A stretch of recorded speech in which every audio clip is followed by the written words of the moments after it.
ഖലീഫ അബൂബക്കർ റളിയല്ലാഹു അൻഹുവിന്റെ ഭരണകാലത്ത് മദീന ഒരു കടുത്ത ക്ഷാമത്തിലൂടെയാണ് കടന്നുപോയത്. ധാരാളം പണമുള്ളവരും വ്യാപാരികളും ഉണ്ടായിരുന്നെങ്കിലും സാധാരണ ജനങ്ങൾ വലയുകയായിരുന്നു. ഈ ദുർഘടഘട്ടത്തിൽ മദീനയിലെ പ്രശസ്ത വ്യവസായി ഉസ്മാൻ ഇബ്നു അഫ്ഫാൻ റളിയല്ലാഹു അൻഹു അവരുടെ സഹവർത്തിത്വത്തെയും കരുണയെയും കൊണ്ട് ചരിത്രത്തിൽ അമരാന്ത പദവി നേടിയ ഒരു അനുഭവമാണ് ഈ കഥ. ഖലീഫ അബൂബക്കർ റളിയല്ലാഹു അൻഹു ഇസ്ലാമിക രാജ്യത്തിന്റെ ഭരണ ചെങ്കോലെത്തുന്ന കാലം. ഒരു വലിയ ക്ഷാമം മദീനയെ പിടിച്ചുലച്ചു. വ്യാപാരികളും ചരക്കുകളും ഇല്ല. ഉള്ള ചരക്കുകൾക്കാവട്ടെ തീവിലയും. ജനങ്ങൾ വലയാൻ ഇതിനുമപ്പുറം എന്തു വേണം? ഏതാനും ഉദാരമതികളൊക്കെ മദീനയിലുണ്ട്. എന്നാൽ ഇങ്ങനെ ഒരു ദുർഘട സന്ധിയിൽ അവർക്കും ഒന്നും ചെയ്യാനാവില്ലായിരുന്നു. ഈ സമയത്താണ് ഷാമിൽ നിന്നും വമ്പിച്ച ഒരു ഒട്ടക സംഘം മദീനയിലെത്തിയത്. 1000ഓളം ഒട്ടകങ്ങളും ഭാരിച്ച കച്ചവട ചരക്കുമായാണ് സംഘത്തിന്റെ വരവ്.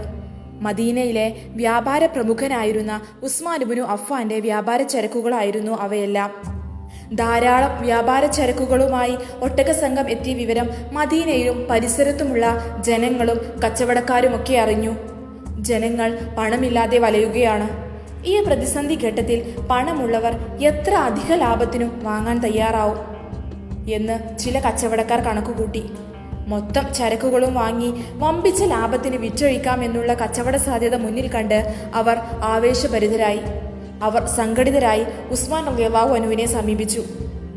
നിങ്ങൾ എന്താണ് ഉദ്ദേശിക്കുന്നത്? ഉസ്മാൻ റളിയല്ലാഹു അൻഹു അവരോട് ആരാഞ്ഞു. അവർ പറഞ്ഞു, താങ്കളുടെ ഈ കച്ചവട ചരക്കുകൾ മുഴുവൻ വിലക്ക് വാങ്ങാൻ ഞങ്ങൾ ഉദ്ദേശിക്കുന്നു. നിങ്ങൾ ഇവയ്ക്ക് എന്ത് വിലയാണ് കാണുന്നത്? നിങ്ങൾ മുതലിറക്കിയതിൻ്റെ ഇരട്ടി വില തരാം. ഇരട്ടിയോ? അതിനേക്കാൾ എത്രയോ കൂടുതൽ വില എനിക്ക് വേറെ കിട്ടും. എങ്കിൽ 4 ഇരട്ടിയായാലോ? ഇതിലും എത്രയോ കൂടുതൽ തരാൻ ആളുണ്ട്. എങ്കിൽ 5 ഇരട്ടി തരാം. അതിലും കൂടുതൽ കിട്ടുമെന്ന് എനിക്ക് ഉറപ്പുണ്ട്. മൊത്തം ചരക്കുകളും വാങ്ങി അധിക ലാഭത്തിന് വിറ്റ് സാമ്പത്തിക നേട്ടം കൊയ്യാമെന്ന പാൽപായസമുണ്ടവർ നിരാശരായി. അവർ ചോദിച്ചു, മദീനയിൽ ഞങ്ങളല്ലാതെ വേറെ ആരാണ് കച്ചവടക്കാരായുള്ളത്? ഞങ്ങൾ മാത്രമേ നിങ്ങളുടെ പക്കൽ വന്നിട്ടുള്ളൂ എന്നിരിക്കെ പിന്നെ ആരാണ് താങ്കളുടെ ചരക്കുകൾ ഇത്ര ഇരട്ടിക്ക് വാങ്ങാൻ പോകുന്നത്?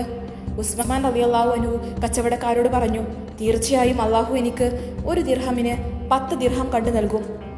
അതിനേക്കാൾ കൂടുതൽ നിങ്ങൾക്ക് തരാൻ കഴിയുമോ? ഇതിന് ഞങ്ങൾക്കാവില്ല. കച്ചവടക്കാർ പിൻവാങ്ങി.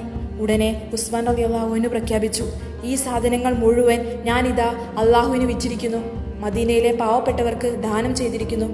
ആ കച്ചവടക്കാരെല്ലാം മൂകസാക്ഷികളായി നോക്കി നിന്നു. ഈ സംഭവത്തിലൂടെ ഉസ്മാൻ റളിയല്ലാഹു അൻഹു തൻ്റെ മനസ്സിൻ്റെ മഹത്വം ലോകത്തിന് തെളിയിച്ചു. സാമ്പത്തിക നേട്ടത്തിന് പകരം അള്ളാഹുവിൻ്റെ പ്രീതിയും പാവപ്പെട്ടവരുടെ ക്ഷേമവും മുൻപരിഗണന നൽകി അദ്ദേഹത്തിൻ്റെ ഉദാരത ഇസ്ലാമിക നന്മയുടെ പ്രഭാഷണം പോലെ മദീനയെ അലങ്കരിച്ചു. ജനങ്ങളുടെ സംരക്ഷകനായ ഉസ്മാൻ റളിയല്ലാഹു അൻഹു നമുക്ക് മനുഷ്യ സ്നേഹത്തിൻ്റെയും സമർപ്പണത്തിൻ്റെയും ഒരു അനശ്വര മാതൃകയാണ്.